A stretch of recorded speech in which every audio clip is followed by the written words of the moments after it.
সরকারকে আমার একটা প্রশ্ন, আমরা যদি যারা আমরা তো হাতে অস্ত্র নেই নাই, আমরা খালি লাঠি আর ইট নিয়ে নামছি, আপনারা tear shell, rubber bullet, original bullet, বোমা, যে যা পারছেন রাইফেল নিয়ে নামছেন, আমাদের হাতে যদি অস্ত্র ওঠে আপনারা কি বাঁচবেন? একটা 4 কোটি রাজাকারের হাতে যদি অস্ত্র ওঠে আপনারা কি থাকতে পারবেন? আপনারা মাঠে আসতে পারবেন? এটাই আপনার কাছে প্রশ্ন। আমরা অস্ত্র ধরি না, যে হাতে কলম ধরি সে হাতে অস্ত্র ধরতে আমরা 2বার চিন্তা করি। আপনাদের মতো অমানিক হলে তা আমরা দেশ তো এইভাবেই চলে যাবে ভাই। বেশি চোখের সামনে এত দুর্ঘটনা দেখতেছেন, আপনি আজকে রাজপথে আছেন, আপনার কি ভয় লাগে না? ভয় ভাই, ভয় কি জিনিস সেটা আমি কখন বুঝছিলাম জানেন, যখন আমার সামনে ওই মেয়েটার 2 ভাগ করে ফেলছিল, তখন আমি বলছিলাম মেয়েটা যদি মরতে পারে। আর আমি মাঝখান দিয়ে বলছিলাম আর প্রোটেস্ট করবো না, কারণ আমার পায়ে রবার্ট বুলেট লাগছিল। লাগার পরে আমি আমার ফ্যামিলি একদমই না আমাকে আটকায় রাখছিল। তারপর যখন এই মেয়েটা মারা গেল আমি আর ঘরে থাকতেই পারি নাই, যে কেন ঘরে থাকবো ভাই। আজকে যদি আমার বোনটাও তো রাস্তায় খেলে, আমার ছোট বোন 2 বছরের বোন রাস্তায় খেলে, আমার অনেক আদরের বোন, ও যদি আজকে উপরে থেকে একটা হেলিকপ্টারতে গুলি খায়, আমি বসে থাকবো ঘরে? অবশ্যই ওকে মারার আগে আমাকে নামতে হবে যাতে ও বেঁচে থাকে। আম্মুকে বলে আসছে, আম্মু আজকে যদি আমি না ফিরি তাহলে তুমি অবশ্যই আমার জন্য দোয়া করবা, যেন তোমার মেয়ে মানে ততক্ষণ পর্যন্ত আমাকে না ওঠে রাস্তা থেকে, যতক্ষণ পর্যন্ত না আমার দেশটা স্বাধীন হয়, আমার দেশটা আবার নতুন করে এটা কোনো স্বাধীন বাংলাদেশ না ভাই, যে দেশে শিক্ষককে রিমান্ডে নেওয়া হয়, যেতে 17 বছরের ছেলেকে রিমান্ডে নেওয়া হয়। বাংলাদেশে জার্সি পরে ছেলেটা রিমান্ডে ছিল, ছেলেটা পিঠ দেখছেন, একটা বৃদ্ধ পিঠ পুরা মেরে রিমান্ডে নেওয়া মানে কি মারা? বলেন উচ্চ আদালতে সেটা এটাও বলেছিল। শোনেন, এটা বলা হয়েছিল যে কোনো মানুষের একটা নাগরিকের সম্পূর্ণ অধিকার আছে তার পার্সোনাল ফুল কাউকে না দেখানো। আমরা যখন কোথাও যাই আমাকে বলে বা ফোন দেখাও, কেন? আমি একটা মেয়ে মানুষ, আমার ফোনে অনেক পার্সোনাল জিনিস থাকতে পারে। আমি কেন আপনাকে, ছেলে মানুষ, আপনি মেয়ে মানুষ, আমি চিনিও না আপনাকে, আমি কেন আপনাকে আমার ফোন দেখাবো? আমার পার্সোনাল কিছু থাকতেই পারে। আজকে আমাকে চেক করে, আমার বডি চেক করে, আমার ব্যাগ চেক করে, কেন পার্সোনাল কিছু থাকতে পারে না? আমার দেশে আমি যে বাড়িতে জন্মাইছি, স্বাধীন বাংলায় জন্মায়, আমি কি আমার মতো আমার ফোন আমার ব্যাগ নিয়েও চলতে পারবো না? আমার এই জবাবটা দিতে পারবে সরকার আমাকে?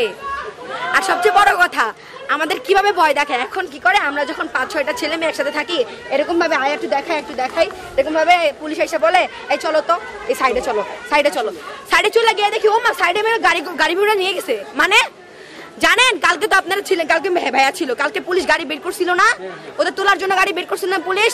তারপর যখন দেখছে মিডিয়া ভরে গেছে, স্টুডেন্টের সংখ্যা বাড়তেছে, তখন পুলিশটা আসতেই করে যেদিকে যাওয়ার কথা ছিল সেদিকে না গিয়ে অন্যদিকে চলে গেছে। পুলিশের গাড়িতে এমনি আসেন স্টুডেন্ট নামানো ছাড়া গেছে। ভাই ওদের ফিউচারটা ভাব, চরিত্র দাগ লেগেই গেছে। মানুষ কিন্তু এটা দেখবে না, শোনেন, মানুষ কিন্তু এটা দেখবে না ভাই যে কি জন্য গ্রেফতার হয়েছে, মানুষ দেখবে ও একবার জেলে গেছে।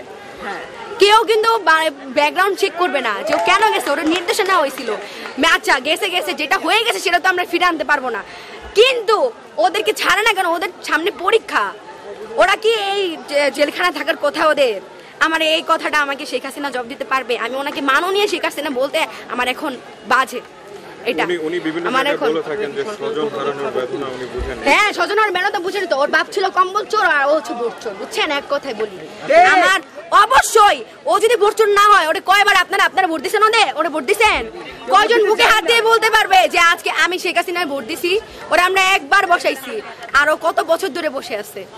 আচ্ছা, ওর কি একটু ইগোতে লাগে না ভাই? এত মানুষ, আমি ওর হাঁটুর সমান বয়সের হয়তো হব, আমি বলতেছি এত মানুষ ওরে চায় না, ও তাও নির্লজ্জের মতো ওইখানেই বসে আছে। আমার এই ইন্টারভিউটা দেখার পর হয়তো ও হয়তো আমারও গুম করে দিবে, কারণ ওর কোনো বিশ্বাস নেই।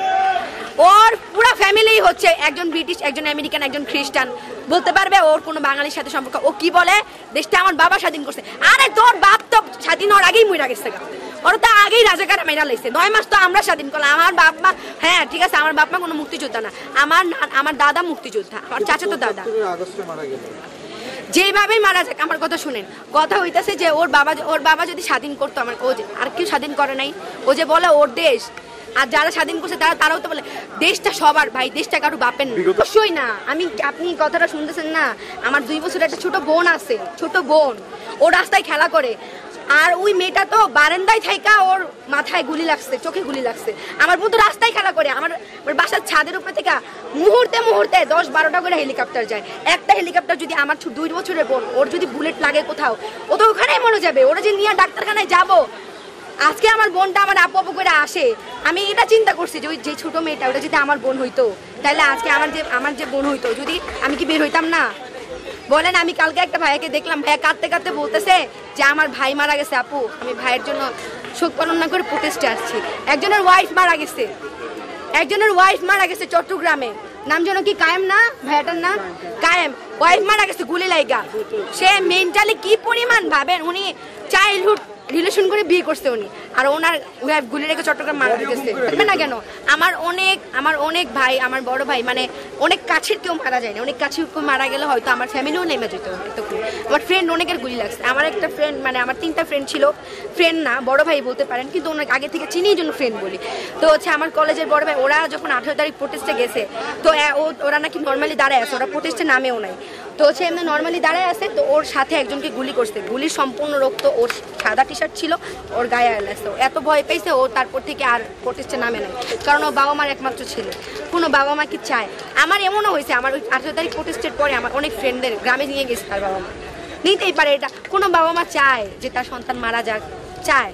তার অনেকে বলে কি আমার একটাই ছেলে, আরে ভাই একটা ছেলে হোক আর 10টা ছেলে হোক, মায়ের কোলে একটা সন্তানের কিছু হইলে মায়ের বুকে লাগে, সেটা একটা আর 10টার কথা না।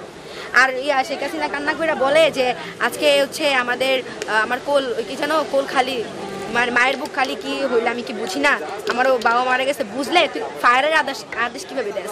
তোর আদেশ ছাড়াই কি ওরা ফায়ার করে? তুই আর্মি নামাই দিছিস, বিজিবি নামাই দিছিস, আনসার নামাই দিছিস, পুলিশ নামাই দিছিস, তোর আদেশ ছাড়াই কি ওরা ফায়ার করে? আমি এমন পুলিশও দেখছি যারা হেলিকপ্টার থেকে আমাদের ক্ষমা চাইতেছে, বলতেছে আগাই যান, এমনও পুলিশ দেখছি।